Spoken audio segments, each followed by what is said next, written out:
Животные всегда придут на помощь. Они намного добрее, чем люди. Дикие животные, которые по природе никогда бы не помогли человеку, но бывают исключения. Эта история началась в далеком 1998 году. На свет появилась девочка по имени Ксюша. Спустя 6 лет она пошла в школу. Живя в деревне, она поняла, что тут одни алкаши. У нее был друг Петя. У него был волк по кличке Вой. Однажды Ксюша пошла гулять, и возле Петиного дома на нее напали хулиганы. На крики прибежал Вой и распугал бандитов. Ксюша убежала домой. Как только Ксюша смогла собраться с мыслями, после нападения она поспешила рассказать своим родителям о произошедшем.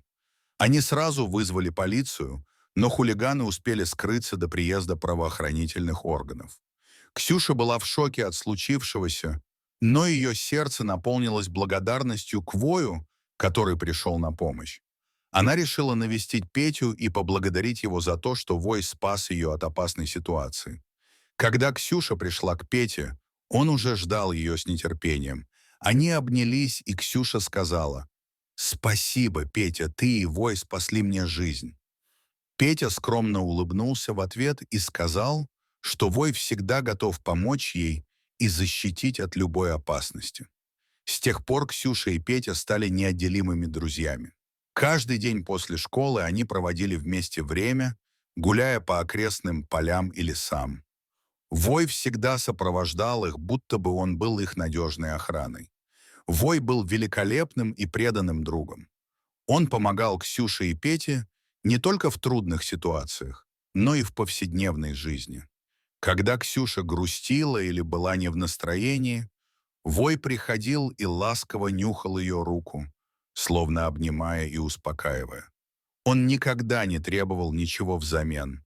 Лишь своим присутствием и добрым сердцем он дарил им чувство безопасности и любви. Со временем Ксюша и Петя подросли. Они переехали в большой город, чтобы получить лучшее образование и начать новую главу своей жизни. Вой остался в деревне, где его по-прежнему окружали люди, которые нуждались в его защите и заботе. Годы прошли, и Ксюша вернулась в деревню вместе со своей семьей, чтобы провести отпуск и повидаться с Петей. Когда она увидела Воя, ее сердце заполнилось радостью. Она обняла его и сказала: «Ты всегда будешь нашим героем, Вой. Без тебя мы не смогли бы преодолеть некоторые трудности в жизни». Вой в ответ лизнул Ксюшу, будто бы подтверждая ее слова. Он все так же был верным и преданным другом, готовым всегда прийти на помощь. Животные всегда имеют особое место в сердцах людей. Они не только приносят радость и умиротворение, но и способны помочь в самых трудных ситуациях. История Ксюши и Воя– это пример того, как доброта и преданность животных могут изменить жизни людей. Пусть каждый из нас найдет в своей жизни такого верного друга, который всегда будет рядом, готовый поделиться своей любовью и защитить от бед и опасностей. Дорогие друзья, если вам понравилось видео, поставьте лайк, а также подписывайтесь на канал, где найдете еще много интересного.